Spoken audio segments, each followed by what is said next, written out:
कि एक बार ब्रह्मा जी ने राजा दक्ष को प्रजापति बनाया, प्रजापति बना दिया तो सम्मान समारोह रखा। सम्मान समारोह में सबको बुलाया, ब्रह्मा जी को भी बुलाया, भगवान शंकर को भी बुलाया, विष्णु भगवान भी आए, सब देवता आए। अच्छा, नेताओं की आदत होती है कभी भी सम्मान समारोह हो देरी से आएंगे ताकि लोग इंतजार करें। सम्मान समारोह में सब देवता पहले पहुंच गए, पर ये प्रजापति दक्ष थोड़ा देर से आए। सब देवता खड़े हो गए, ब्रह्मा जी खड़े नहीं हुए, विष्णु भगवान खड़े नहीं हुए। ब्रह्मा जी ने सोचा हम तो बाप हैं, हम क्यों खड़े हो। विष्णु भगवान ने सोचा वाह हम तो दादाजी हैं, हम क्यों खड़े हो।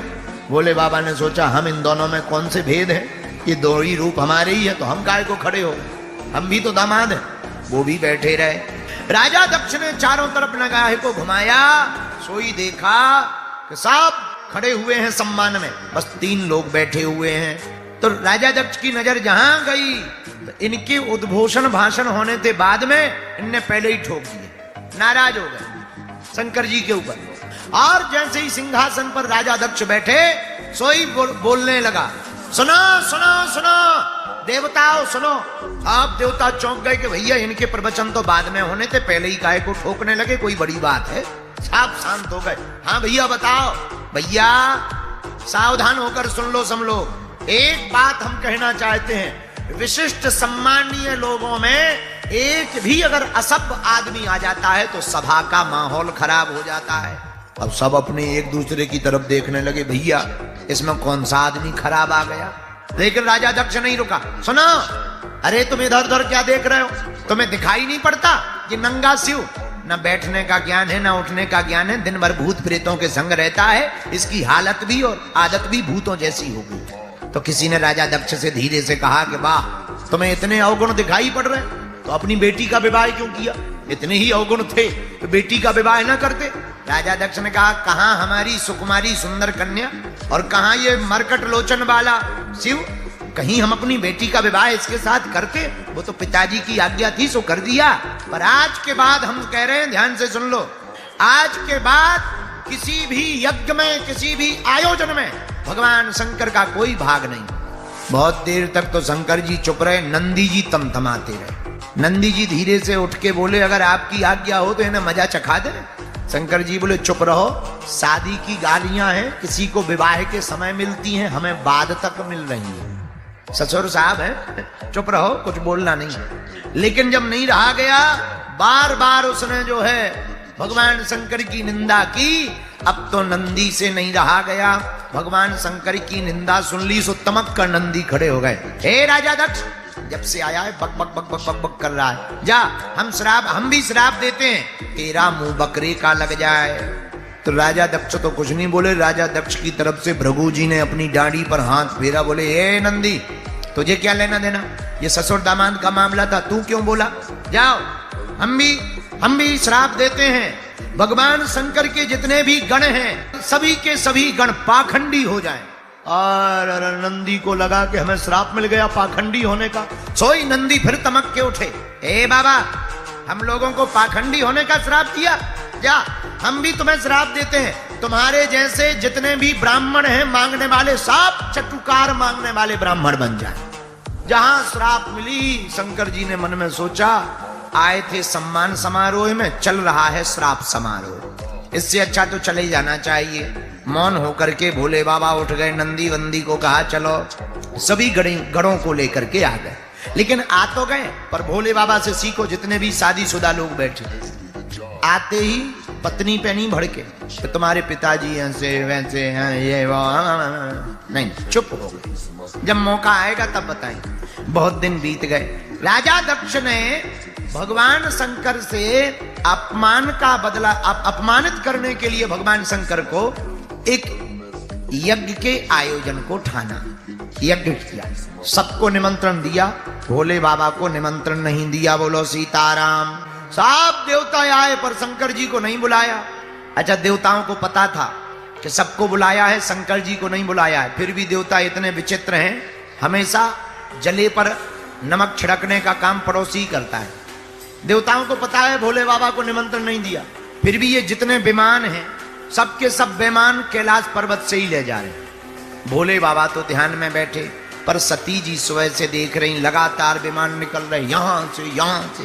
क्या बात, कुछ गंधर्वियां गाती हुई जा रही थी। सोई सती जी दौड़ी दौड़ी गई, अरे सखियो कहां जा रही हो? सोई ऊपर से गंधर्वियां बोली, अरे सती तू अभी तक यहां बैठी है, तुझे पता नहीं तेरे पिताजी ने कितने बड़े विशाल यज्ञ का आयोजन किया है, हम सब देवी देवता वहां जा रहे हैं, हम भी जा रहे हैं, तू नहीं जाएगी क्या? हाँ पता है, तू चल, हम अभी आते। झूठ मूठ बोल करके सती जी वापस आई।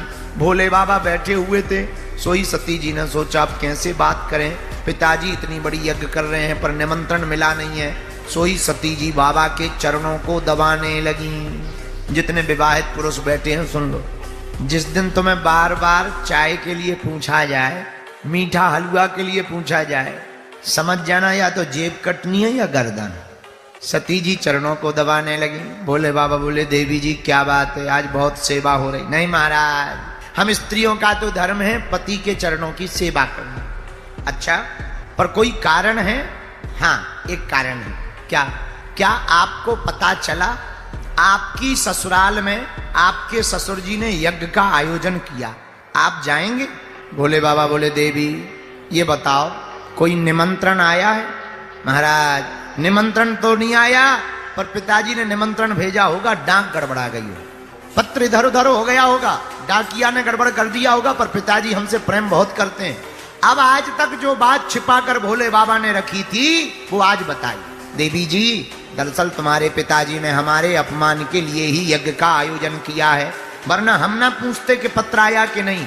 तो और सुनो, जहां तुम्हारे जाते ही प्रसन्नता ना होवे, तुमको देख करके लोग खुश ना होवे, मुस्कुराए ना, जिनकी आंखें तुमको देख करके चमचमाए ना, ऐसे व्यक्ति के घर पर नहीं जाना चाहिए। भले ही उसके घर पर सोना चांदी क्यों ना बरस रहा हो, कितना ही अमीर क्यों ना हो, उसके घर पर नहीं जाना चाहिए। पर सती जी नहीं मानी। भगवान ने खूब समझाया, पर जब सती जी नहीं मानी तब भोले बाबा ने विचार किया, अब जो होगा सो देखा जाएगा, जाने दो। एक गण को साथ में लगा दिया, सती जी चली गई। घर पहुंची तो वो राजा दक्ष ने पहले ही कह रखा था, सुना, भगवान शंकर से संबंधित कोई भी आए, कोई आदर नहीं मिलना चाहिए। तो पहले जो देवता प्रणाम करते थे, सती जी को देख करके मुंह टेढ़ा करने लगे, धीरे से प्रणाम करने लगे और मुंह टेढ़ा कर लिया। सती जी ये माहौल देखकर घबरा गई, ऐसा आज तक नहीं देखा था। बहनें भी ठीक से नहीं मिली, मुस्कुराती हुई भर मिली, एक आध बार ताना दे दिया, चली गई, पर मिला कौन प्रेम से? सती के ना आने का और आने का किसी को ज्यादा दुख नहीं, न सुख न दुख, पर किसी को दुख था तो एक केवल सती की मां को दुख था। मां का ममत्व तो अद्भुत होता है। बेटा या बेटी कितनी भी बेकार हो, पर मां कभी भी अपने दिल से दूर नहीं करती है। आगे माता सती ने मां को मिली, पिता को भी मिली, पर पिता का ठीक से स्वभाव नहीं देखा। यज्ञ की तरफ गई, यज्ञ में सब देवताओं का भाग अलग अलग रखा, स्थान अलग अलग रखा। भगवान शंकर कतहु न देख संग भूकर भागा, कहीं भी शंकर जी का स्थान नहीं देखा। तो सती जी को थोड़ा क्रोध आया, और क्रोध आना भी चाहिए, क्योंकि पति के सम्मान में पत्नी का सम्मान है, और पति के अपमान में पत्नी का अपमान है। अब सती जी को क्रोध आया और उन्होंने सोचा कि हम वापस जाएंगे तो भगवान शंकर मुस्कुरा करके भोले बाबा कहेंगे, आओ दक्ष कुमारी, हम इनके नाम से जोड़ेंगे, हमारा मजाक बनाएंगे, इससे अच्छा है प्राणों को त्याग देना चाहिए। तो क्रुद्ध हो गई, होंठ फड़फड़ाने लगे, आंख लाल हो गई।